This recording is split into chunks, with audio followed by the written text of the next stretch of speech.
Hello friends, please like and subscribe my channel easy learning.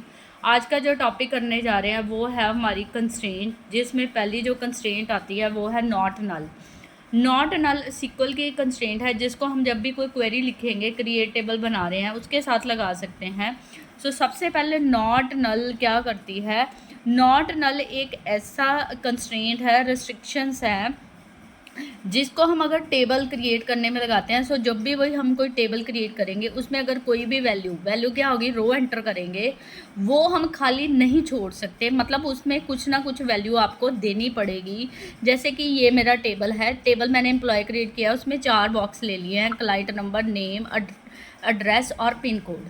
इसके corresponding मेरे को values enter करनी ही पड़ेंगी, मैं इसको खाली नहीं छोड़ सकती। उस पर्पस के लिए कि अगर हमें अपने किसी भी टेबल को खाली नहीं छोड़ना, उसके लिए हम कौन सी क्वेरी यूज़ कर सकते हैं, कौन सी रिस्ट्रिक्शन यूज़ कर सकते हैं, नॉट नल। इसको यूज़ कैसे करना है? सबसे पहले आपको क्या करना है, क्रिएट टेबल एम्प, एक टेबल क्रिएट करना है जिसका नाम क्या रख देना है, एम्प्लॉय। उसमें कौन सा पहला कॉलम क्रिएट किया मैंने, क्लाइंट नंबर, जो क्या होगा, वेर कैर, मतलब जिसके साथ आपको नॉट नल वैल्यू लिखना है। जिस बॉक्स में या जिस रो में, जिस कॉलम में आप चाहते हो कि वैल्यू खाली ना रहे, वहाँ पे आप क्या स्पेसिफाई कर सकते हो, नॉट नल। इसमें मैंने किस किस के साथ नॉट नल लिखा है, क्लाइंट नंबर, नेम, जो मेरा नेम है वो वाला भी बॉक्स खाली नहीं होना चाहिए, वेर कैर। ऐड का मतलब एड्रेस जो है वो भी नॉट नल नहीं होना चाहिए। पिन कोड के साथ मैंने नॉट नल कंस्ट्रेंट स्पेसिफाई नहीं की। इस तरह से पहली वीडियोस में मैंने क्रिएट कमांड आपको डिस्कस की हुई है, अभी मैं डिटेल में डिस्कस नहीं करूँगी। इस तरह से जिस भी कॉलम के साथ आपको वैल्यू खाली नहीं छोड़नी, उसके साथ आप क्या लगा सकते हो, नॉट नल कंस्ट्रेंट। इस तरह से आप क्वेरी लिखोगे तो उसको रन करोगे। ये तो होगी मेरी नॉट नल वैल्यू। उसके बाद जो सेकंड कंस्ट्रेंट आती है वो है यूनिक कंस्ट्रेंट। यूनिक कंस्ट्रेंट को भी लिखने का सेम ही तरीका है।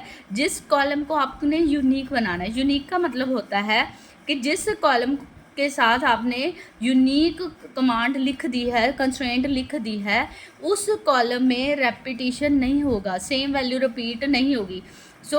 उसके लिए आपको जिस कॉलम को यूनिक बनाना है उसके साथ आप क्या लिख दोगे, जैसे मैंने एक टेबल क्रिएट किया है जिसमें 3 कॉलम लिए हैं, क्लाइंट नंबर वेर का 2 और 6 लिख दिया है, जैसे नेम लिया है, और मोबाइल नंबर के साथ मैंने क्या लिख दिया, यूनिक।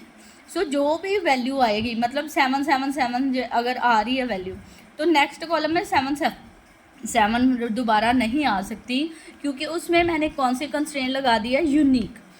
यूनिक कंस्ट्रेंट इस तरह से आप क्वेरी के साथ क्या कर सकते हो, फॉलो कर सकते हो। ये मेरा टेबल क्रिएट हुआ है जिसमें 3 कॉलम है, जिसमें मैंने मोबाइल नंबर के साथ क्या लगा दी है, यूनिक। उसी तरह से थर्ड कंस्ट्रेंट है जिसको हम कहते हैं प्राइमरी की। प्राइमरी की हमें जैसे पता ही है, प्राइमरी की एक ही की होती है जो हमें हमारी रोज़ को एक दूसरे से डिफ्रेंशिएट करने में हेल्प करती है। प्राइमरी की लगाने के लिए किसी भी कॉलम को आप प्राइमरी की बनाना चाहते हो, उसके साथ आप क्या लिख दोगे, कौन सा कीवर्ड यूज़ कर लोगे, प्राइमरी की। जैसे मैंने यहाँ पे टेबल क्या क्रिएट किया है, एम्प, उसमें 2 कॉलम लिए हैं, ऑर्डर नंबर और ऑर्डर डेट। ऑर्डर नंबर को मैंने क्या बना दिया, प्राइमरी की। कहने का वही सेम मतलब है कि प्राइमरी की में जो भी वैल्यू आएगी वो रिपीट नहीं होगी। जैसे हमारा रोल नंबर होता है, आधार कार्ड होता है, मोबाइल नंबर तो ऑलरेडी प्राइमरी की होता है। जो हमें यूनिकनेस देती है, उसको हम क्या बना सकते हैं, प्राइमरी की। प्राइमरी की बनाने का फ़ायदा क्या है? प्राइमरी की बनाने का यही फ़ायदा है कि कल को आपको, ये तो 2 रिकॉर्ड है, लाखों रिकॉर्ड है। अगर आप प्राइमरी की नंबर डालोगे, उससे आपकी रिकॉर्ड डेटाबेस से जल्दी असेस हो जाएगी। जैसे कि आजकल आप देखते हो आधार कार्ड नंबर चलता है, जैसे ही आप आधार कार्ड नंबर डालते हो तो आपकी सारी इन्फॉर्मेशन सामने आ जाती है। आधार कार्ड एक तरह का प्राइमरी की तरह ही काम कर रहा है। जब भी किसी कॉलम को डेटाबेस क्रिएट करने के टाइम यूनिक रखना है, उसको क्या लिख देते हैं उसके साथ, प्राइमरी की। बट यूनिक भी सेम है और प्राइमरी की भी सेम है, दोनों में डिफरेंस कुछ होगा।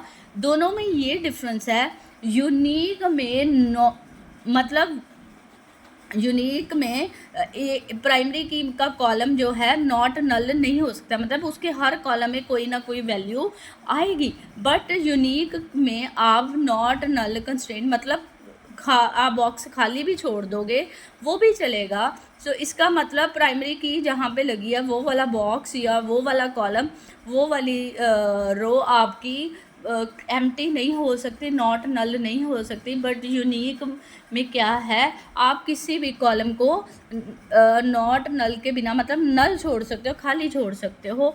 ये बेसिक डिफरेंस है प्राइमरी और यूनिक की में। सो ये हमारी 3 कंस्ट्रेंट हुई, not null, unique and primary की। इसके अलावा हम कुछ कीज पढ़ेंगे डिटेल में। I hope you like the video, you understand the video. Please like and subscribe my channel Easy Learning. Thank you very much.